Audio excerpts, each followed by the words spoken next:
सर्व पोषण क्षमदा मम वचनातीता सुन्दर सुरभाषा मुनिवर विकसित कविवर विलसित मंजुळ मंजूषा सुन्दर सुरभाषा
सुख निरते सकल प्रमोदे स्मृति हित वरदे सरस विनोदे गतिमति प्रेरक काव्य विशारदे तव संस्कृति रेषा सुन्दर सुरभाषा मुनिवर विकसित कविवर विलसित मंजुळ मंजूषा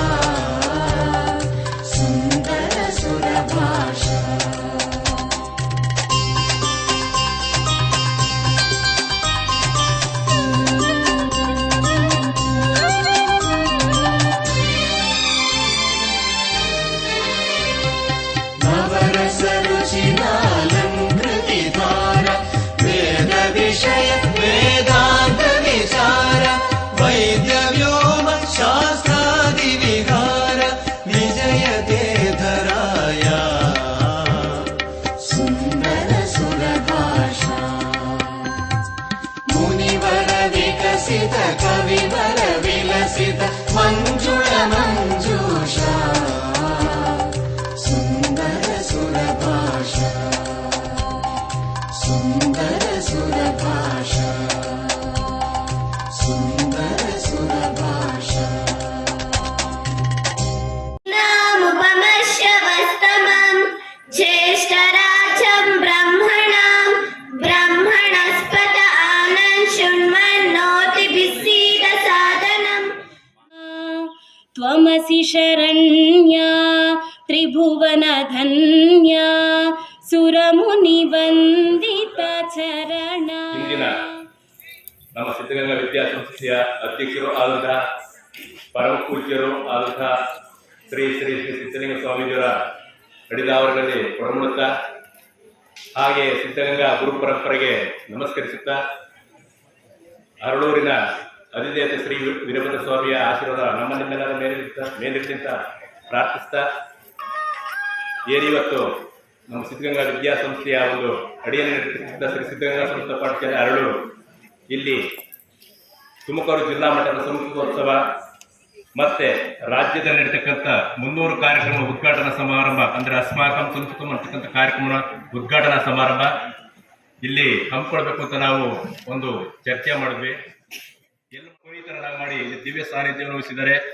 ಶ್ರೀಮನ್ ನಿರಂಜನ ಪ್ರಣವ ಸ್ವರೂಪಿ ಶ್ರೀ ಶ್ರೀ ಸಿದ್ಧಲಿಂಗ ಮಹಾಸ್ವಾಮಿಗಳಿಗೆ ಭಕ್ತಿಪೂರ್ವಕವಾದ ಸ್ವಾಗತವನ್ನು ಕೋರ್ತಾ ಇದ್ದೇವೆ. ಹಾಗೆ ಈ ಭಾಗದ ನಿನ್ನೆಯನ್ನು ಸ್ವಲ್ಪ ಜ್ವರ ಇದೆ, ಡಾಕ್ಟರ್ ಎಲ್ಲೂ ಹೋಗ್ಬೇಡ ಅಂತ ಅವ್ರಿಗೆ ಹೇಳಿದಾರಂತೆ. ಹಾಗಾಗಿ ಬರಕ್ಕಾಗಲ್ಲ, ದಯವಿಟ್ಟು ಕ್ಷಮೆ ಇರಲಿ ಅಂತ ಒಂದು ಸಂದೇಶವನ್ನು ಕಳಿಸಿದರೆ ಅವರು ಕೂಡ ಈ ಸಂದರ್ಭದಲ್ಲಿ ಸ್ವಾಗತವನ್ನು ಕೋರ್ತೇವೆ. ಅವರ ಅಧ್ಯಕ್ಷತೆ ವಹಿಸಬೇಕಾಯಿತು. ಅವರ ಅಧ್ಯಕ್ಷತೆಯನ್ನ ನಮ್ಮ ಸಂಸ್ಕೃತ ಶಿಕ್ಷಣ ನಿರ್ದೇಶನಾಲಯದ ನಿರ್ದೇಶಕರಾದಂತಹ ಪ್ರೊಫೆಸರ್ ಸಿ ಪಾಲಯ್ಯನವರು ಅಧ್ಯಕ್ಷತೆ ವಹಿಸಿಕೊಂಡು ಕೊಡಬೇಕು ಅಂತ ಕೇಳ್ತಾ, ಅವರು ಕೂಡ ನಿಮ್ಮೆಲ್ಲರ ಪರವಾಗಿ ಜೋರು ಚಪ್ಪಾಳೆಗೆ ಸ್ವಾಗತವನ್ನು ಕೋರ್ತಾ ಇದ್ದೇವೆ. ಹಾಗೆ ತುಮಕೂರು ಕ್ಷೇತ್ರ ಶಿಕ್ಷಣಾಧಿಕಾರಿಗಳಂತ ಒಂದೇ ಭಾರತ ಮಾತರಂ. ಮೊದಲಿಗೆ ನಮ್ಮೆಲ್ಲರ ಆರಾಧ್ಯ ದೈವ ಗಳಿಂದಾಗಲಿ ಅಥವಾ ಭೌಗೋಳಿಕ ವ್ಯಾಪ್ತಿಯಿಂದಾಗಲಿ ವೈಜ್ಞಾನಿಕ ಪ್ರಗತಿಯಿಂದಾಗಲಿ ಅಳೆಯಲು ಸಾಧ್ಯವಿಲ್ಲ. ಯಾಕೆಂದರೆ ಆ ದೇಶದ ನಿಜವಾದ ಸ್ವತ್ತು ಸಂಪತ್ತು ಅಂದರೆ ಮೌಲ್ಯಾಧಾರಿತವಾದಂತಹ ಸಂಸ್ಕೃತಿ ಮತ್ತು ಸಂಸ್ಕಾರ. ಸಂಸ್ಕೃತಿ ಇದ್ರೆ ಅದು ನಮ್ಮ ಭಾರತೀಯ ಸಂಸ್ಕೃತಿ. ಯಾಕಂದ್ರೆ ಆ ಭಾರತೀಯ ಸಂಸ್ಕೃತಿ, ಆ ಸಂಸ್ಕೃತಿಯ ಬೇರುಗಳನ್ನ ನೋಡಿ ಸಂಸ್ಕೃತ ಶಾಲೆಯನ್ನು ತೆರೆದು ಎಲ್ಲಾ ವರ್ಗದ ಮಕ್ಕಳಿಗೂ ಕೂಡ ಸಂಸ್ಕೃತ ಕಲಿಯೋದಕ್ಕೆ ಮುಕ್ತ ಅವಕಾಶವನ್ನು ಮಾಡಿಕೊಟ್ಟಂತಹ ಒಂದು ಮಠ ಅಂದ್ರೆ ಅದು ನಮ್ಮ ಸಿದ್ಧಗಂಗಾ ಮಠ ಅಂತ ಹೇಳ್ಕೊಳ್ಳೋದಕ್ಕೆ ನನಗೆ ಬಹಳ ಹೆಮ್ಮೆ ಆಗ್ತೈತೆ. ಯಾಕಂದ್ರೆ ಈ ಭಾಗದಲ್ಲೇ ಎಲ್ಲ ಎಲ್ಲೂ ಕೂಡ ಎಲ್ಲಾ ವರ್ಗದ ಮಕ್ಕಳು ಕಲಿಯುವಂತ ಅವಕಾಶ ಇಲ್ಲದಂತಹ ಸಂದರ್ಭದಲ್ಲಿ ಅದು ಇಲ್ಲಿ ಆ ಅವಕಾಶವನ್ನು ಮೊಟ್ಟ ಮೊದಲಿಗೆ ಮಾಡಿಕೊಟ್ಟಿದ್ದು ಇದು ನಮ್ಮ ಹೆಮ್ಮೆ. ಯಾಕಂದ್ರೆ ಇವತ್ತೇನಾದ್ರೂ ಮಠ ಮಂದಿರಗಳು ಇರಲಿಲ್ಲ ಅಂತ ಅಂದಿದ್ರೆ ನಾವು ಈ ಸಂಸ್ಕೃತಿಯನ್ನ ಭಾಷೆಯಿಂದ ಕಾಣಲಿಕ್ಕೆ ಪಾಶ್ಚಾತ್ಯ ದೇಶಗಳಿಗೆ ಹೋಗ್ಬೇಕಾಯ್ತು ಏನು. ಅವರು ಈ ಸಂಸ್ಕೃತ ಭಾಷೆಯಲ್ಲೇ ಎಲ್ಲ ಅವರು ಒಪ್ಕೊಂಡ್ರು.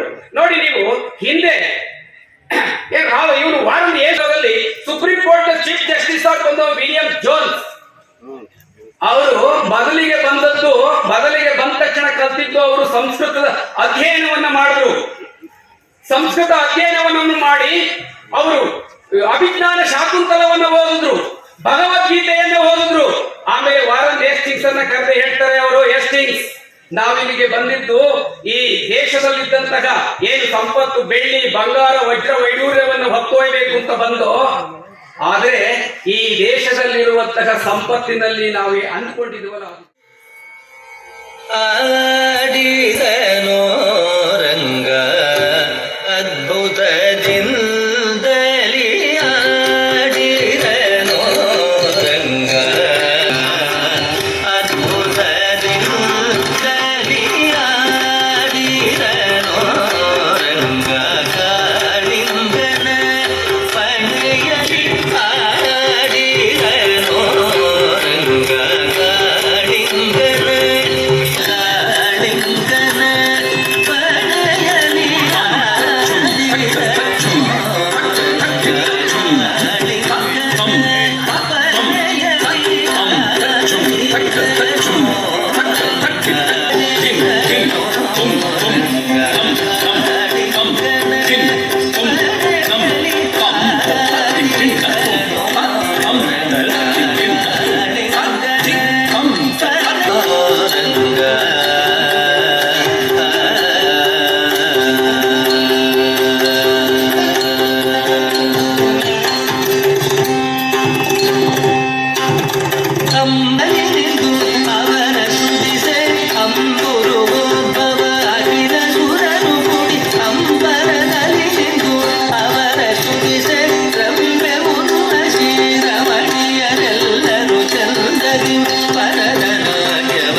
ಪ್ರಮಥರನ್ನ ಪೂಜ್ಯ ಗುರುದೇವರನ್ನ ಹನುಮಾನದಲ್ಲಿ ಭಕ್ತಿಯಿಂದ ಸ್ಮರಣೆಗೈದು ಈ ಸಮಾರಂಭದ ಅಧ್ಯಕ್ಷತೆಯನ್ನು ವಹಿಸಿದ ಕರ್ನಾಟಕ ಸಂಸ್ಕೃತ ವಿಶ್ವವಿದ್ಯಾಲಯದ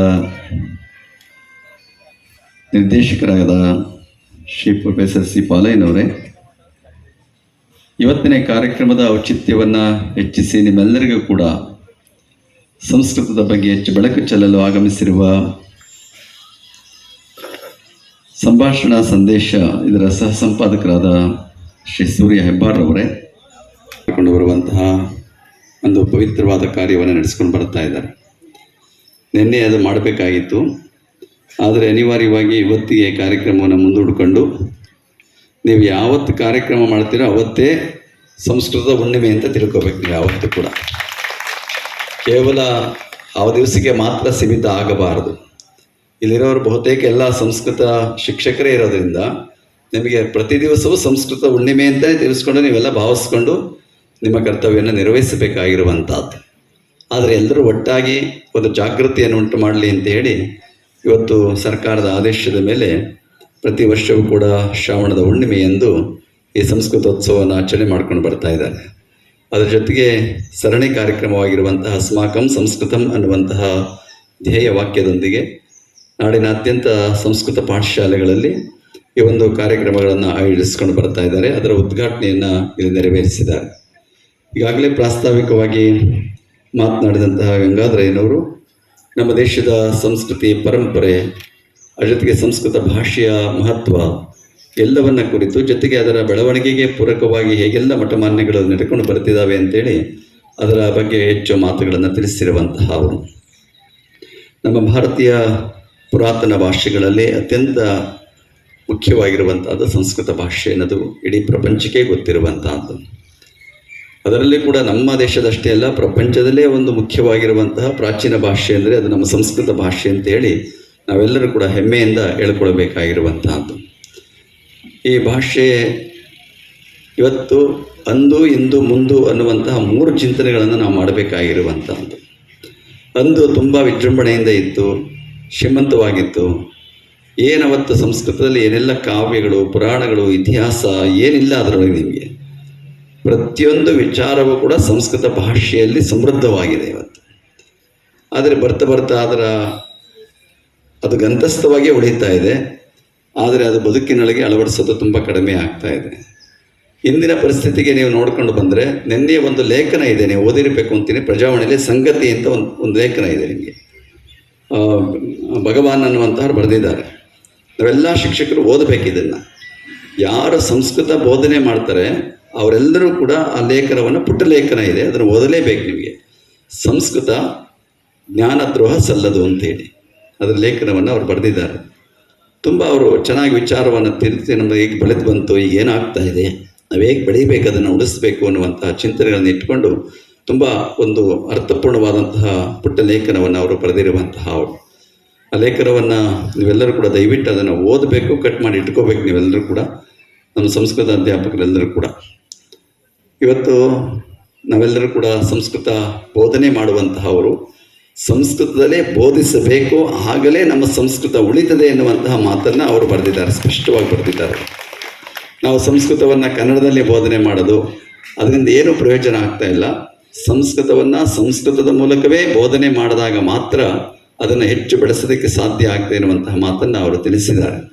ಆಗಲೇ ಅದನ್ನೆಲ್ಲ ನೀವೆಲ್ಲ ಮನಸ್ಸು ಮಾಡಿದ್ರೆ, ಪ್ರಯತ್ನ ಪಟ್ಟರೆ ಅದೇನು ಸಾಧ್ಯ ಆಗೋದೇ ಇಲ್ಲ ನಿಮಗೆ, ಅದೇ ಆಗ್ತದೆ ನಿಮಗೆ. ಸಂಸ್ಕೃತ ಅಮೃತ ಭಾಷೆ ಆಗಿತ್ತು ಒಂದು ಕಾಲದಲ್ಲಿ, ಇವತ್ತು ಮೃತ ಭಾಷೆ ಅಂತ ಕರೆಸ್ಕೊಂಡ್ಬಿಡ್ತಾ ಇದೆ. ಇವತ್ತು ಸಂಸ್ಕೃತಿ ಯಾವತ್ತೂ ಕೂಡ ಅಮೃತ ಭಾಷೆ, ಅದನ್ನು ಮೃತ ಭಾಷೆ ಅಂತೇಳಿ ಕರೆಯೋದಕ್ಕೆ ಸಾಧ್ಯವೇ ಇಲ್ಲ. ನಾವು ಮಾತನಾಡದೇ ಇರ್ಬೋದು, ಬಳಸದೇ ಇರ್ಬೋದು, ಆದರೆ ಅದರ ಪಾವಿತ್ರ್ಯತೆ ಅದು ಯಾವತ್ತೂ ಕೂಡ ಉಳಿಸ್ಕೊಂಡೇ ಇರುವಂತಹದ್ದು. ಅವರು ಸಂಸ್ಕೃತಿ ಯಾಕೆ ನಮಗೆ ಕಲಿಯೋಕ್ಕೆ ಕಷ್ಟ ಆಗ್ತಾ ಇದ್ದಾರೆ ಅಂದರೆ ಅದರ ಧ್ವನಿ ಮತ್ತು ಅದರಲ್ಲಿರುವಂತಹ ಗಟ್ಟಿಯಾದ ವ್ಯಾಕರಣ, ಇದರಿಂದಾಗಿ ಅದನ್ನು ನಾವು ಕಲಿಯೋದಕ್ಕೆ ಕಷ್ಟ ಅನಿಸ್ಬೋದು. ಆದರೆ ಪ್ರಯತ್ನ ಪಟ್ಟರೆ ಎಲ್ಲರೂ ಕಲಿಯಬಹುದು ಅಂತೇಳಿ ಅದರಲ್ಲಿ ಅವರು ಪ್ರಸ್ತಾಪವನ್ನು ಮಾಡಿರುವಂತಹ ಅವರು. ಹಾಗೆ ಇವತ್ತು ನೀವೆಲ್ಲರೂ ಕೂಡ ಸಂಸ್ಕೃತೋತ್ಸವ ಆಚರಣೆಯನ್ನು ಮಾಡ್ತಾ ಇರುವಂಥ ಸಂದರ್ಭದಲ್ಲಿ ನಾವಿವತ್ತು ಸಂಸ್ಕೃತದ ಬಗ್ಗೆ ಹೇಗೆ ಉಳಿಸಬೇಕು, ಸಂಸ್ಕೃತವನ್ನು ಹೇಗೆ ಜನಪ್ರಿಯಗೊಳಿಸಬೇಕು, ಮಕ್ಕಳನ್ನೇ ಆಕರ್ಷಣೆಗೊಳಿಸಬೇಕು. ಈ ಸಂಸ್ಕೃತ ಕೇವಲ ಪರೀಕ್ಷೆಗಾಗಿ ಅಂಕದವನ್ನು ಹೆಚ್ಚು ಗಳಿಸಿಕೊಳ್ಳೋದಕ್ಕಾಗಿ ಅದಕ್ಕಾಗಿ ಸೀಮಿತಗೊಳಿಸಬಾರದು. ನಾವು ಈ ಸಂಸ್ಕೃತ ಯಾವತ್ತಿದ್ರೂ ಕೂಡ ಇದು ಜ್ಞಾನದ ಭಾಷೆ ಆಗಿರುವಂಥದ್ದು. ಈ ಸಂಸ್ಕೃತದಲ್ಲಿ ನಿಮಗೆ ಏನೆಲ್ಲ ಜ್ಞಾನವನ್ನು ತಿಳ್ಕೊಳ್ಳೋದಕ್ಕೆ ಯಾರು ಇಚ್ಛೆ ಪಡ್ತಾರೆ ಅವರಿಗೆ ಆ ಜ್ಞಾನದ ವಿಚಾರಗಳು ಪ್ರತಿಯೊಂದು ಕೂಡ ನಿಮ್ಮ ಸಂಸ್ಕೃತದಲ್ಲಿ ಪಡ್ಕೊಳ್ಳೋದಕ್ಕೆ ಸಾಧ್ಯ ಆಗುವಂಥದ್ದು. ಅದಕ್ಕಾಗಿ ಸಂಸ್ಕೃತವನ್ನು ನೀವು ಚೆನ್ನಾಗಿ ಕಲಿತ್ಕೊಂಡ್ರೆ, ಚೆನ್ನಾಗಿ ಓದಿದ್ರೆ, ಅದನ್ನು ತಿಳ್ಕೊಂಡ್ರೆ ನಿಮಗಿಂತಲೂ ದೊಡ್ಡ ಜ್ಞಾನಿ ಜಗತ್ತಿನಲ್ಲಿ ಯಾರೂ ಇರೋದಕ್ಕೆ ಸಾಧ್ಯವೇ ಆಗೋದಿಲ್ಲ. ಇದನ್ನು ಪಾಶ್ಚಿಮಾತ್ಯರು ಒಪ್ಕೊಂಡಿದ್ದಾರೆ. ಬಹಳಷ್ಟು ಜನ ಐನ್ಸ್ಟೀನ್ ಅಂತ ದೊಡ್ಡ ವಿಜ್ಞಾನಿಯು ಕೂಡ ಸಂಸ್ಕೃತದ ಬಗ್ಗೆ ಬಹಳ ಗೌರವ ಅಭಿಮಾನವನ್ನು ಇಟ್ಕೊಂಡಿರುವಂತಹ ಅವರು. ಅನೇಕರು ಕೂಡ ಇವತ್ತು ಪಾಶ್ಚಿಮಾತ್ಯ ದೇಶದ ವಿಶ್ವವಿದ್ಯಾಲಯಗಳಲ್ಲಿ, ಪ್ರತಿಷ್ಠಿತ ವಿಶ್ವವಿದ್ಯಾಲಯಗಳಲ್ಲಿ ಸಂಸ್ಕೃತ ಅಧ್ಯಯನದ ಪೀಠಗಳನ್ನು ಸ್ಥಾಪನೆ ಮಾಡಿಕೊಂಡಿದ್ದಾರೆ. ಇವತ್ತಂತಹ ಅದ್ರ ಜೊತೆಗೆ 17-18ನೇ ಶತಮಾನದಲ್ಲೇ ನಮ್ಮ ಸಂಸ್ಕೃತ ಗ್ರಂಥಗಳನ್ನು ಇಂಗ್ಲೀಷ್ಗೆ ಅನುವಾದ ಮಾಡುವಂಥ ಕೆಲಸವನ್ನು ಅವರು ಮಾಡಿಕೊಂಡು ಬಂದಿರುವಂತಹ ಅವರು. ಹಾಗೆ ಸಂಸ್ಕೃತದಲ್ಲಿ ಇವತ್ತೆಲ್ಲ ಜ್ಞಾನವನ್ನು ಇಡೋದಕ್ಕೆ ಸಾಧ್ಯ ಆಗಿರುವಂಥದ್ದು. ಇವತ್ತು ಸಂಸ್ಕೃತದ ಅನೇಕ ಧ್ಯೇಯ ವಾಕ್ಯಗಳನ್ನು ನಮ್ಮ ಅನೇಕ ಸರ್ಕಾರದ ಇಲಾಖೆಗಳಲ್ಲಿ ಅದನ್ನು ಅನ್ವಯಿಸ್ಕೊಂಡ್ಬಿಟ್ಟಿದ್ದಾರೆ. ನಹಿ ಜ್ಞಾನೇನ ಸದೃಶಂ ಒಂದು ವಿಶ್ವವಿದ್ಯಾಲಯಕ್ಕೆ ಹಾಕ್ಕೊಳ್ತಾರೆ. ನಿಮಗೆ ನೀವು ಟಿ ವಿಲಿ ನೋಡಿದ್ರೆ ಸತ್ಯಂ ಶಿವಂ ಸುಂದರಂ ಅಂತ ಹಾಕ್ಕೋತಾರೆ. ನೀವು ಆಕಾಶವಾಣಿಗೆ ಹೋಗಿ ಸರ್ವಜನ ಹಿತಾಯ ಸರ್ವಜನ ಸುಖಾಯ ಅಂತಾರೆ. ನೀವು LICಗೆ ಹೋಗಿ ಯೋಗಕ್ಷೇಮಂ ವಹಾಮ್ಯಹಂ ಅಂತೇಳಿ ಅದನ್ನು ಭಗವದ್ಗೀತೆದ ಒಂದು ಶ್ಲೋಕ ಹಾಕೊಂಡಿರ್ತಾರೆ. ಹೀಗೆ ಎಲ್ಲೇ ಹೋದರೂ ಕೂಡ ಈ ಸಂಸ್ಕೃತದ ಅನೇಕ ವಿಚಾರಗಳನ್ನು ಅವರು ಯಾವತ್ತೂ ಕೂಡ ಅಳವಡಿಸ್ಕೊಂಡು ಇರುವಂಥದ್ದನ್ನು ನಾವು ಕಾಣೋದಕ್ಕೆ ಸಾಧ್ಯ ಆಗ್ತಾ ಇರುವಂತಹದ್ದು. ಅದರಿಂದ ಅಂತಹ ಸಂಸ್ಕೃತವನ್ನು ಇವತ್ತು ಇವೆಲ್ಲರೂ ಕೂಡ ಜನಪ್ರಿಯಗೊಳಿಸಬೇಕು, ಆಕರ್ಷಣೆಗೊಳಿಸಬೇಕು. ಮಕ್ಕಳಲ್ಲಿ ಆ ಒಂದು ಭಾವನೆಯನ್ನು ತುಂಬಬೇಕು. ನೀವು ಸಂಸ್ಕೃತದಲ್ಲಿ ಮಾತನಾಡಬೇಕು, ಮಕ್ಕಳು ಸಂಸ್ಕೃತದಲ್ಲಿ ಮಾತನಾಡುವಂಥ ಒಂದು ವಾತಾವರಣವನ್ನು ನೀವೆಲ್ಲರೂ ಕೂಡ ನಿರ್ಮಾಣ ಮಾಡುವಂಥ ಜವಾಬ್ದಾರಿ ನಿಮ್ಮ ಮೇಲೆ ಇರುವಂತಹದ್ದು. ಸಂಸ್ಕೃತದಲ್ಲಿ ಏನಿಲ್ಲ ಎಲ್ಲವೂ ಇರುವಂತಹದ್ದು. ಒಂದು ಸಣ್ಣ ಕಥೆ ಇತ್ತು, ನಾನು ಓದಬೇಕಾದ್ರೆ. ಒಬ್ಬ ಕುರುಡ ಇದ್ದ, ಅವನಿಗೆ ಮದುವೆ ಆಗಿತ್ತು. ಕುರುಡ ದೇವರನ್ನು ಪ್ರಾರ್ಥನೆ ಮಾಡ, ದೇವರು ನೀನು ಒಂದೇ ವರ ಕೊಡೋದಪ್ಪ, ಎಷ್ಟು ಕೇಳಬೇಡ ಅಂದ್ಬಿಟ್ಟು, ಯಾವುದನ್ನು ಕೇಳಬೇಡ, ಒಂದೇ ವರ ಕೇಳಬೇಕಷ್ಟೇ ನೀನು ಕೊಡ ನೀನು ಮೊದಲೇ ಅಂತ. ಅವನು ಯೋಚನೆ ಮಾಡ್ದ, ಒಂದೇ ವರ ಹೆಂಗೆ ಕೇಳೋದು ಅಂತ ಯೋಚನೆ ಮಾಡಿ ಅವನು ಭಗವಂತನಲ್ಲಿ ಕೇಳ್ಕೊಂಡ. ಅವನಿಗೆ ಕಣ್ಣಿಲ್ಲ, ಕಣ್ಣು ನಾಡ್ಕೊ ಬರಬೇಕು. ಅವನ ಹೆಂಡತಿಗೆ ಸಂತೋಷ, ಬೆಳೆ ಒಳ್ಳೆಯವರು ಬರಬೇಕು. ಮನೆ ಇಲ್ಲ, ಒಳ್ಳೆ ಅರಮನೆ ಬರಬೇಕು. ಅವನ ತಾಯಿಗೂ ಕಣ್ಣು ಮಂದ ಆಗ್ತಾಯಿದೆ, ಅವನಿಗೆ ಮೊಮ್ಮಗು ನೋಡಬೇಕು ಚೆನ್ನಾಗಿ, ಅದು ನೋಡಬೇಕು. ಮಕ್ಕಳು ಬೇರೆ ಇಲ್ಲ ಅವನಿಗೆ. ಇದೆಲ್ಲ ಯೋಚನೆ ಮಾಡಿ ಅವನು ಹೇಳ್ದ, ಭಗವಂತ ಒಂದೇ ವರ ಕೊಡು, ಅವನ ಮೊಮ್ಮಗನ ಅರಮನೆಯಲ್ಲಿ ನೋಡ ಅಂತ ಅದು ಒಂದು ವರ ಕೊಟ್ಬಿಡಪ್ಪ ಅಂತ ಕೇಳ್ದ ಅವನಿಗೆ. ಇವನಿಗೆ ಕಣ್ಣು ಬರಬೇಕು, ಇವನಿಗೆ ಮಗನೂ ಆಗಬೇಕು, ಅವ್ರ ಅಮ್ಮನಿಗೆ ಚೆನ್ನಾಗಿ ಇರಬೇಕು, ಅರಮನೆ ಚಿನ್ನದ ಅರಮನೆ ಆಗಬೇಕು, ಇವೆಲ್ಲವೂ ಆಗಬೇಕು ಅಂತಂದರೆ ಅಂತಹ ವರ ಒಂದೇ ಒಂದು ವರ ಕೇಳ್ಕೊಂಬಿಟ್ನಂತ. ಹಂಗೆ ಸಂಸ್ಕೃತದಲ್ಲಿ ಏನೆಲ್ಲ ವಿಚಾರಗಳನ್ನು ತಿಳ್ಕೊಂಡ್ರೆ ನೀವಂತಹ ವರವನ್ನು ಪಡ್ಕೊಂಡುವಂತಹ ಶಕ್ತಿ ನಮ್ಮೆಲ್ಲರಿಗೆ ಬರ್ತದೆ ಎನ್ನುವಂತಹ ಮಾತನ್ನು ಈ ಸಂದರ್ಭದಲ್ಲಿ ಹೇಳ್ತಾ, ಇವತ್ತು ಹೆಚ್ಚು ಮಾತನಾಡುವಂಥ ಅಗತ್ಯ ಇಲ್ಲ. ನಮ್ಮ ಶ್ರೀ ಸೂರ್ಯ ಹೆಬ್ಬಾರವರು ಬಂದಿದ್ದಾರೆ. ನೀವೆಲ್ಲ ಸಂಭಾಷಣಾ ಸಂದೇಶ ಪುಸ್ತಕಗಳನ್ನು ಓದ್ತಾ ಇದ್ದೀರಿ ಅಂತ ನಾನು ಭಾವಿಸ್ತೀನಿ. ನೀವೆಲ್ಲರೂ ಕೂಡ ಅದು ಸರಳವಾಗಿ ಇರ್ತದೆ. ನಿಮಗೆ ಸಂಸ್ಕೃತ ಕಲಿಯುವಂಥವ್ರಿಗೆ ಬಹಳಷ್ಟು ಉಪಯುಕ್ತ ಆಗಿರುವಂಥದ್ದು, ಕಲಿತವರೆಗೂ ಕೂಡ ಅಷ್ಟೇ ಮಾಹಿತಿಯನ್ನು ಕೊಡುವಂತಹ ಅನೇಕ ವಿಚಾರಗಳನ್ನು ತಿಳಿಸುವಂಥ ಒಂದು ಒಳ್ಳೆಯ ಸಂಸ್ಕೃತದಲ್ಲಿ ಬರುವಂತಹ ಒಂದು ಮಾಸಪತ್ರಿಕೆ ಅಂದರೆ ಅದು ಸಂಸ್ಕೃತ ಸಂದೇಶ ಅಂತ ಹೇಳಬೇಕು. ನೀವು ಮೊದಲು ಬಹಳ ಹಳೆ ಸುಧರ್ಮ ಬರ್ತಾ ಇತ್ತು ಮೈಸೂರಿನಿಂದ, ಬಹಳ ಹಳೆ ಪತ್ರಿಕೆ ಅದು. ಇವತ್ತು ಬರ್ತಾ ಇಲ್ಲ ಅಂತ ಕಾಣಿಸ್ತಾ ನಿಂತಿರ್ಬೇಕೀಗ, ಕಡಿಮೆ ಆಗಿದೆ ಅದು, ಎಷ್ಟು ಬರ್ತಾ ಇದೆ ಅಂತ. ಈಗಲೂ ಕೂಡ ಮೈಸೂರಿನಿಂದ ಪ್ರಕಟ ಆಗಿರುವ ಸುಧರ್ಮ ಅಂತೇಳಿ ಸಂಸ್ಕೃತ ಪತ್ರಿಕೆ ಅದು ಡೈಲಿ ಪತ್ರಿಕೆ, ದಿನಪತ್ರಿಕೆ ಇರಬೇಕದು. ಅದು ಕೂಡ ಇವತ್ತು ನಿರಂತರವಾಗಿ ಬರ್ತಾ ಇರುವಂತಹದ್ದು. ಆ ಮೂಲಕ ಇವತ್ತು ಹೆಬ್ಬಾಳ್ರವರು ಬಂದು ಇವತ್ತು ನಿಮ್ಮನ್ನೆಲ್ಲ ಕುರಿತು ಉಪನ್ಯಾಸವನ್ನು ನೀಡುವಂತಹವರಿದ್ದಾರೆ. ಅದರ ಬಗ್ಗೆ ನೀವೆಲ್ಲ ಹೆಚ್ಚು ಮನಸ್ಸು ಕೊಟ್ಟು ಆಸಕ್ತಿಯಿಂದ ಕೇಳಿ ನಿಮ್ಮ ಅಂತಃಸತ್ವವನ್ನು, ಸಂಸ್ಕೃತ ಅಂತಃಸತ್ವವನ್ನು ಹೆಚ್ಚಿಸಿಕೊಡುವಂಥ ಪ್ರಯತ್ನವನ್ನು ನೀವೆಲ್ಲರೂ ಕೂಡ ಮಾಡಲಿ ಅನ್ನುವಂಥ ಹಾರೈಕೆಯನ್ನು ಈ ಸಂದರ್ಭದಲ್ಲಿ ವ್ಯಕ್ತ ಮಾಡ್ತಾ, ಇವತ್ತು ಪ್ರೊಫೆಸರ್ ಪಾಲಯ್ಯನವರು ಕೂಡ ಬಂದಿದ್ದಾರೆ. ಸಂಸ್ಕೃತದ ನಿರ್ದೇಶಕರಾಗಿ ಒಳ್ಳೆಯ ದಕ್ಷ ಅಧಿಕಾರಿಗಳಾಗಿ ಕೆಲಸವನ್ನು ಮಾಡ್ತಾ ಇದ್ದಾರೆ. ಆಗಿಂದಾಗೆ ಸಂಸ್ಕೃತ ಪಾಠಶಾಲೆಗಳಿಗೆ ಭೇಟಿಯನ್ನು ಕೊಡ್ತಾ ಇದ್ದಾರೆ. ಹೇಗೆ ನಡೀತಾ ಇದೆ, ಅಲ್ಲಿ ಏನು ಪ್ರಯೋಜನ ಆಗ್ತಾ ಇದೆ, ಪರಿಣಾಮ ಆಗ್ತಾ ಇದೆ ಅನ್ನುವಂಥದ್ದನ್ನು ಮೇಲಿಂದ ಮೇಲೆ ಅವರು ಪರೀಕ್ಷೆಯನ್ನು ಮಾಡಿ ಅನೇಕ ಸಲಹೆ ಸೂಚನೆಗಳನ್ನು ಕೊಡುವಂಥ ಕೆಲಸವನ್ನು ನಿರಂತರವಾಗಿ ಮಾಡ್ಕೊಂಡು ಬರ್ತಾ ಇದ್ದಾರೆ.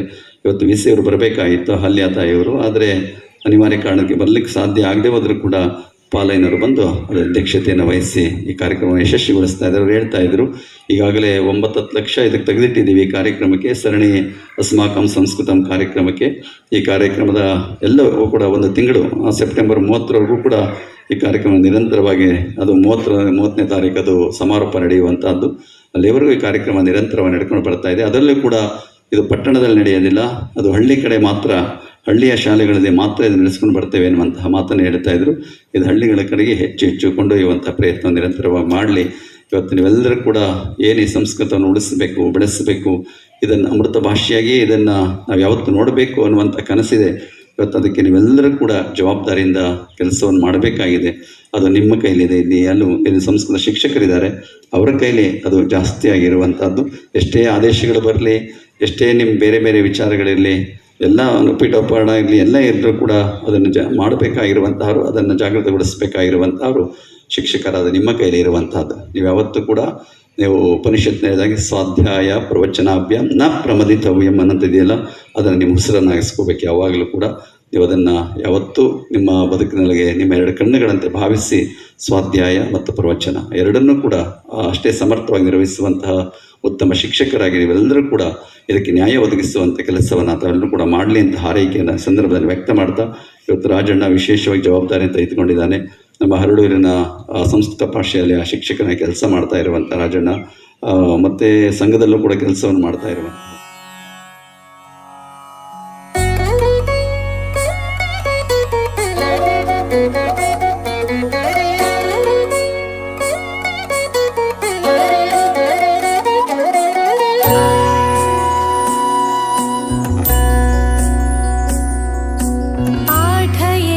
ಸಂಸ್ಕೃತಂ.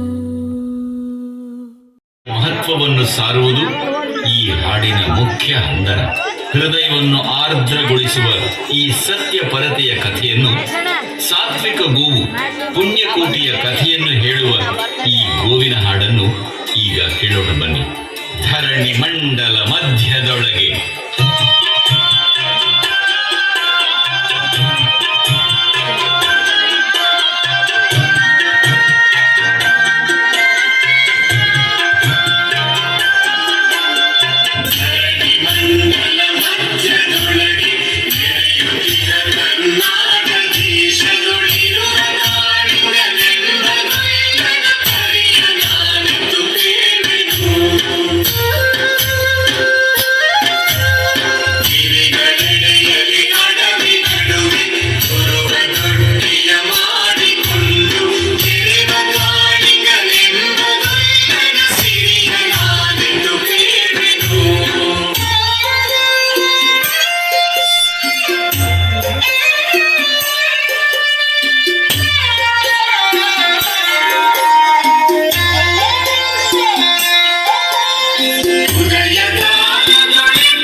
ನುಸುಳಿ ಹೋಗುವೆ ಮತ್ತೆ ಬರುವೆಯ ಹುಸಿಯ ನಾಡುವೆಯ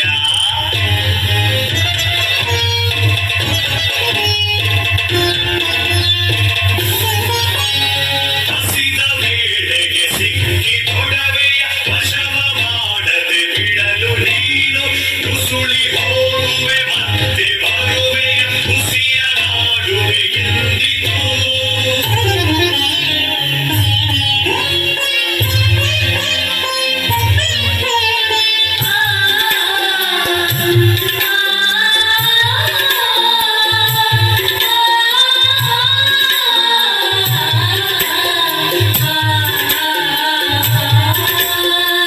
ಸತ್ಯವೇ ನಮ್ಮ ತಾಯಿ ತಂದೆ, ಸತ್ಯವೇ ನಮ್ಮ ಬಂಧು ಬಳಗ, ಸತ್ಯವಾಕ್ಯಕ್ಕೆ ತಪ್ಪಿ ನಡೆದರೆ ಮೆಚ್ಚದ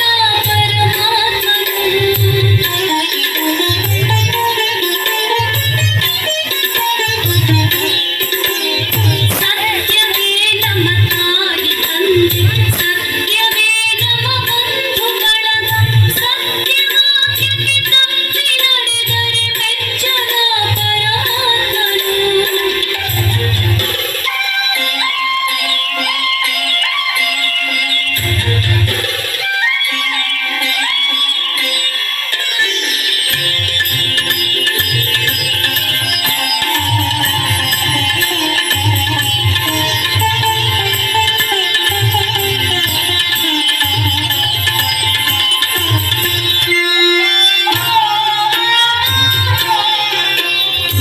ಒಂದು ತಿನ್ನುವಿನೆಂಬ ಹುಲಿಗೆ ಚಂದದಿಂದ ಭಾಷೆಯಿತ್ತು, ಅಂದ ನಿನ್ನನ್ನು ನೋಡಿ ಹೋಗುವೆನೆಂದು ಬಂದೆನು ತೊಟ್ಟಿಗೆ.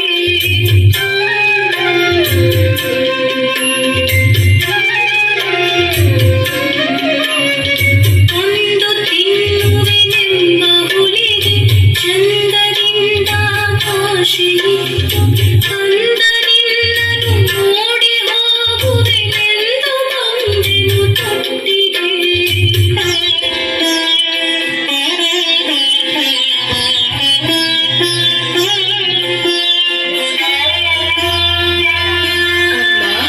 ನೀನು ಸಾಯಲಿಕ್ಕೆ, ನನ್ನ ತಬ್ಬಲಿ ಮಾಡಲಿಕ್ಕೆ. ಅಮ್ಮ, ನೀನು ಸಾಯಲಿಕ್ಕೆ, ನನ್ನ ತಬ್ಬಲಿ ಮಾಡಲಿಕ್ಕೆ.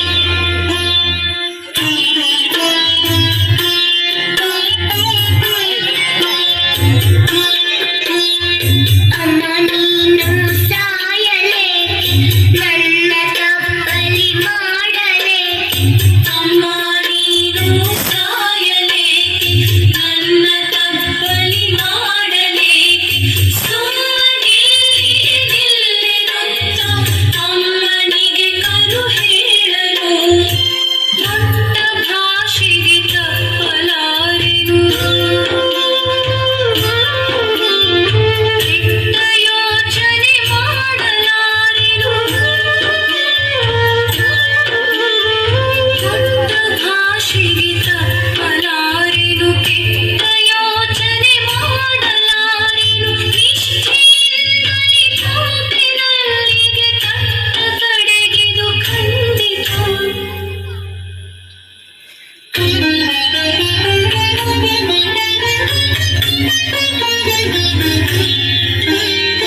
ದೊಡ್ಡ ಭಾಷೆಗೆ ತಪ್ಪಲಾರೆನು, ಕೆಟ್ಟ ಯೋಚನೆ ಮಾಡಲಾರೆನು. ನಿಷ್ಠೆಯಿಂದಲೇ ಕೋಪಿನಲ್ಲಿಗೆ ತಟ್ಟ ಕಡೆಗಿದು ಖಂಡಿತ.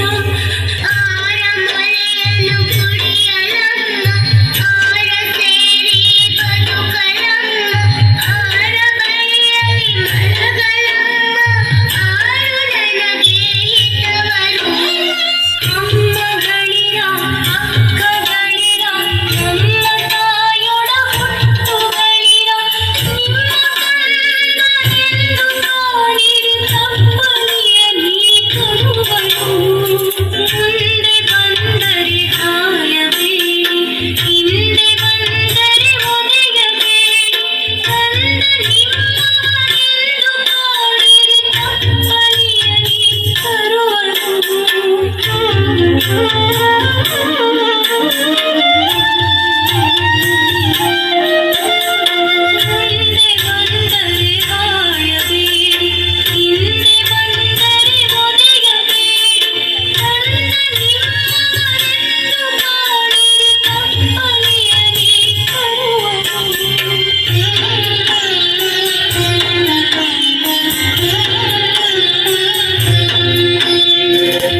जगति सर्वमानवान्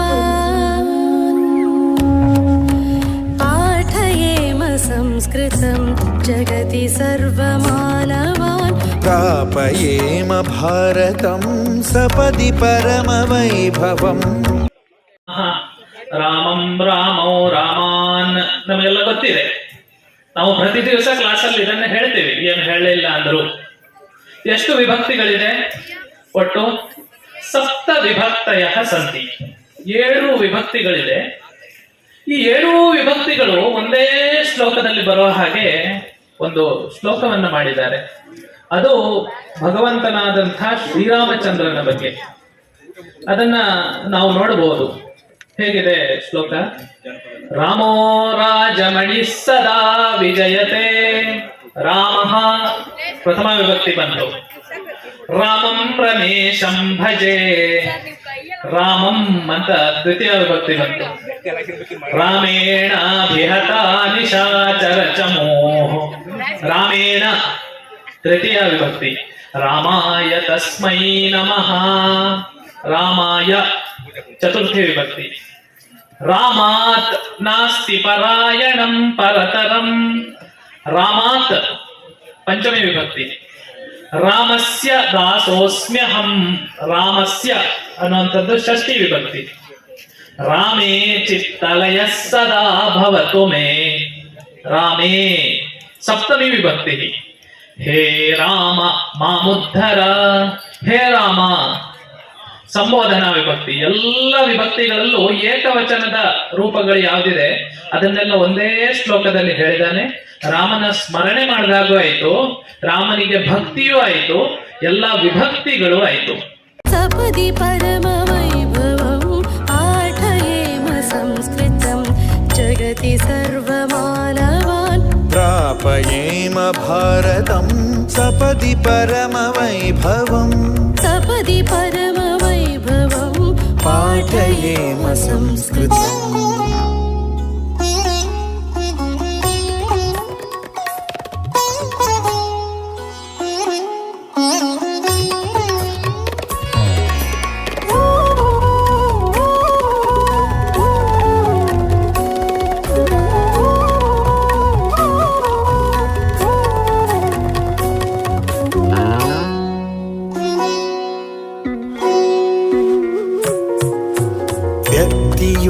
व्यक्तियोजकत्वमेव नायकत्वलक्षणम् धर्मसेवकत्वमेव शास्त्रतत्त्वचिन्तनं स्नेहशक्तिशीलशौर्यदेशभक्तिभूषितम् साधयेम शीघ्रमेव कार्यकर्तृमण्डलं पाठयेम संस्कृतम्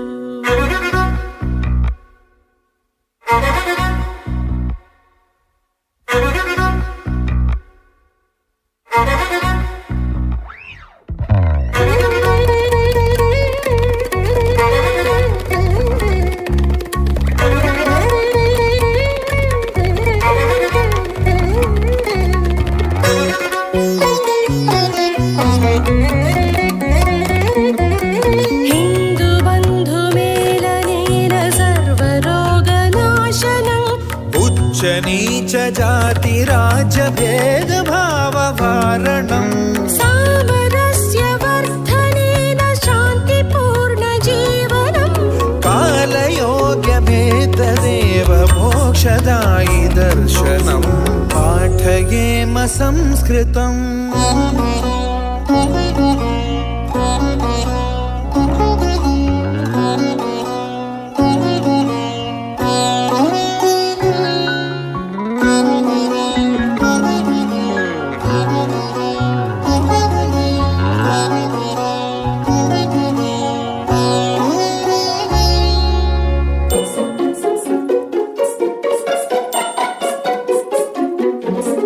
जीवनस्य लक्ष्यमेव राष्ट्रकर्म साधना संघशक्तिवर्धनाय दिव्यभाव्ययोजना व्यक्तिरस्तु वर्तिकेति मामकीन भावना साधितास्तु माधवस्य विश्वविजयकामना पाठयेम संस्कृतं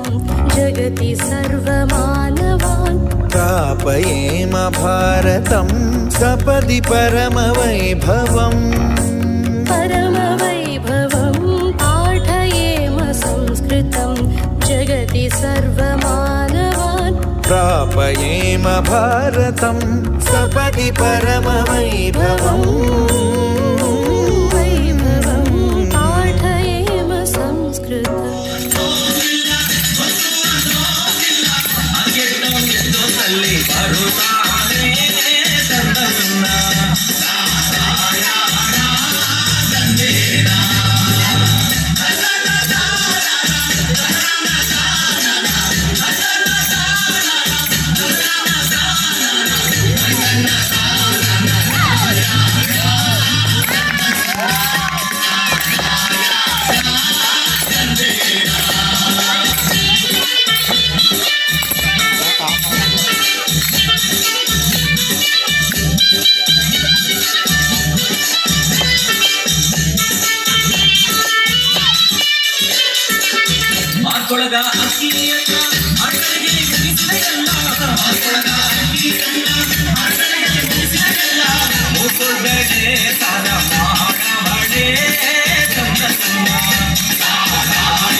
शक्तिसंभृतं युक्तिसंभृतं शक्तिसंभृतं युक्तिसंभृतं शक्तियुक्तिसंभृतं भवतु भारतम् शक्तियुक्तिसंभृतं भवतु भारतम् भारतं भारतं भवतु भारतम्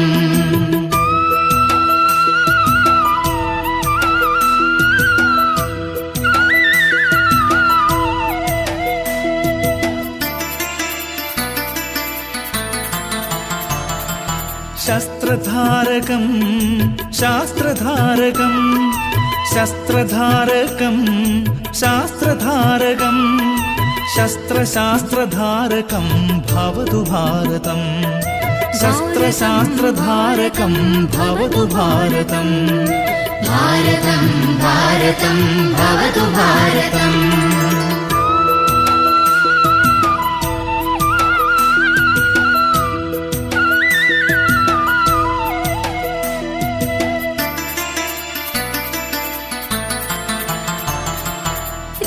संस्कृतं नीति संस्कृतं रीति संस्कृतं नीति संस्कृतं रीति नीति संस्कृतं भवतु भारतम् रीति नीति संस्कृतं भवतु भारतम् भारतं भारतं भवतु भारतम्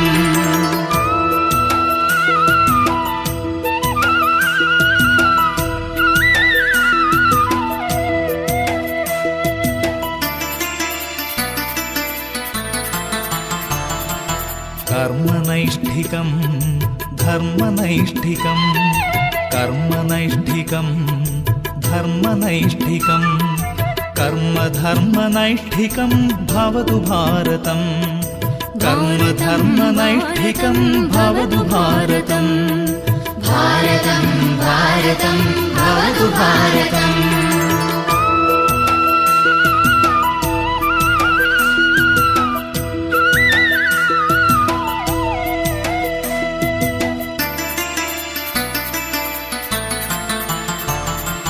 भक्तिसाधकं मुक्तिसाधकं भक्तिसाधकं मुक्तिसाधकं भक्तिमुक्तिसाधकं भवतु भारतम् भक्तिमुक्तिसाधकं भवतु भारतम् भारतं भारतं भवतु भारतम् भारतं भारतं भवतु भारतम्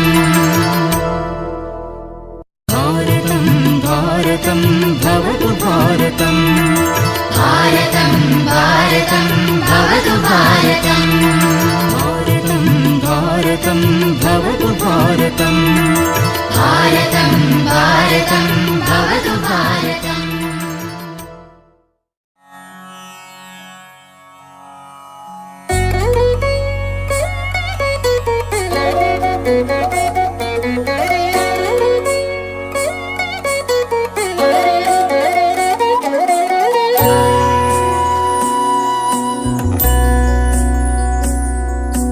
पाठयेम संस्कृतम्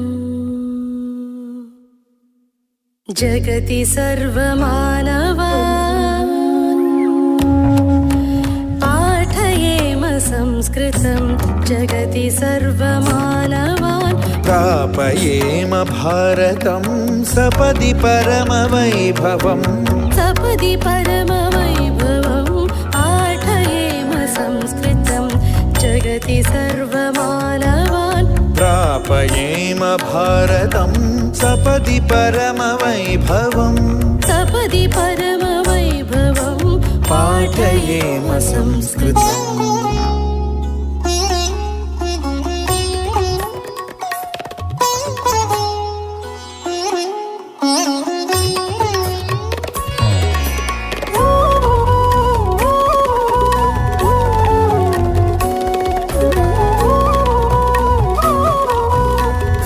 ನೀಡಿ ರಾಮನ ಕ್ಷೇಮವ ರಮಣಿಗೆ ಪೇಳಿ ತಾಮಸ ಮಾಡದೆ ಮುದ್ರಿಕೆ ನೀಡಿ ದೇವತಿ ಜಾನಕಿ ಕುರುಗನು ಪಡಲಾಗ ಆ ಭಗವನದಳು ಫಲವನ್ನು ಬೇಡಿ ಕಣ್ಣಿಗೆ ಪ್ರಿಯವಾದ ಹಣ್ಣಿನ ನೇವದಲ್ಲಿ ಅಸುರರ ಹೊಯ್ದು ಕಣ್ಣಿಗೆ ಪ್ರಿಯವಾದ ಹಣ್ಣನ್ನು ದಿವ್ಯ ಸಾನ್ನಿಧ್ಯವನ್ನು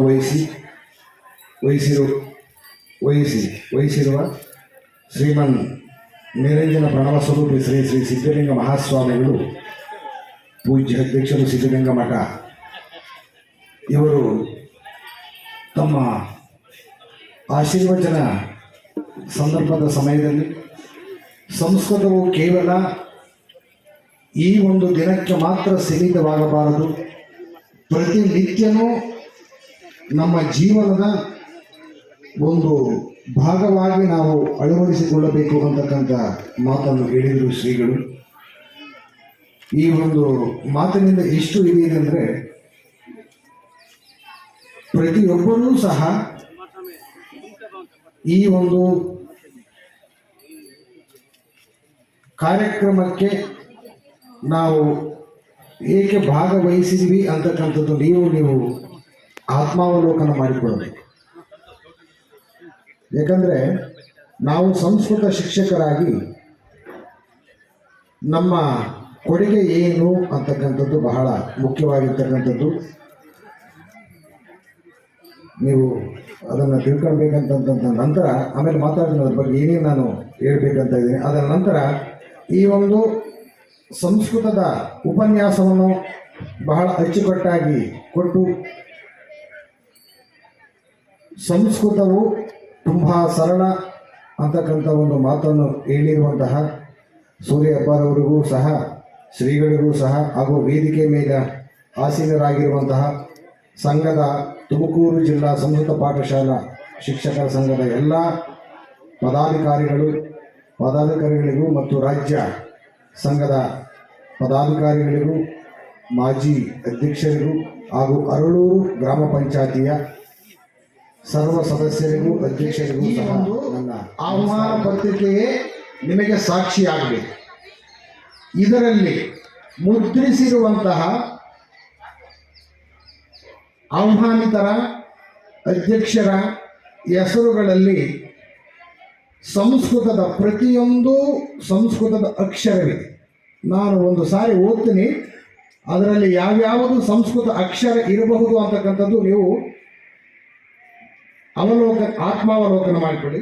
ನಡೆದಂಥ ಸಭೆಗಳಿಗೆ ಮುಖ್ಯ ಶಿಕ್ಷಕರ ಸಭೆಯಾಗಿರಬಹುದು, ಸಹ ಶಿಕ್ಷಕರ ಸಭೆಯಾಗಿರಬಹುದು, ಚಾಚೂ ತಪ್ಪದೆ ಅದರಲ್ಲಿ ಭಾಗವಹಿಸಿ ಅವರು ಹೇಳಿದಂತೆ ನೀವು ಅವರು ಹೇಳಿದ ಮಾರ್ಗದರ್ಶನದಂತೆ ಕಾರ್ಯಕ್ರಮಗಳನ್ನು ಆಯೋಜಿಸಬೇಕು. ಯಾಕಂದರೆ ಎಲ್ಲರಿಗೂ ನಾವು ಮುಖ್ಯ ಶಿಕ್ಷಕರಿಗೆ ಕಳೆದು ಬಿಟ್ಟು ನೀವು ಈ ಕಾರ್ಯಕ್ರಮ ಮಾಡಿರಿ ಅಂತ ಹೇಳೋದಿಲ್ಲ. ಅದಕ್ಕೆ ನಾವು ವಲಯ ಮಟ್ಟದಲ್ಲಿ ಆಯಾ ವಲಯ ಮತ್ತು ವಿಷಯ ಪರಿವೀಕ್ಷಕರಿಗೆ ಸಂಬಂಧಪಟ್ಟಂತೆ ಆ ಜವಾಬ್ದಾರಿಗಳನ್ನು ನಾವು ವಹಿಸಿದ್ದೀವಿ. ಅವರ ಮಾರ್ಗದರ್ಶನದಂತೆ ನೀವು ಕಾರ್ಯಕ್ರಮಗಳನ್ನು ಆಯೋಜನೆ ಮಾಡಬೇಕು. ಕಾರ್ಯಕ್ರಮಗಳ ಆಯೋಜನೆಯು ಬಹುಶಃ ನಾಳೆ ನಿಮಗೆ ಯಾವ್ಯಾವ ಥರ ಮಾಡಬೇಕು ಕಾರ್ಯಕ್ರಮ ಅಂತದ್ರ ಬಗ್ಗೆ ಎಲ್ಲದೂ ವಾಟ್ಸಪ್ಪಲ್ಲಿ ಅವ್ರು ಕಳಿಸ್ಕೊಡ್ತಾರೆ. ನಿನ್ನೆನೂ ಸಹ ಒಂದು ಸುತ್ತೋಲೆಯನ್ನು ನಾನು ಹಾಕಿದ್ದೀನಿ, ಈ ಕಾರ್ಯಕ್ರಮವನ್ನು ಯಾವ ರೀತಿ ಮಾಡಬೇಕಂತಕ್ಕಂಥದ್ದು.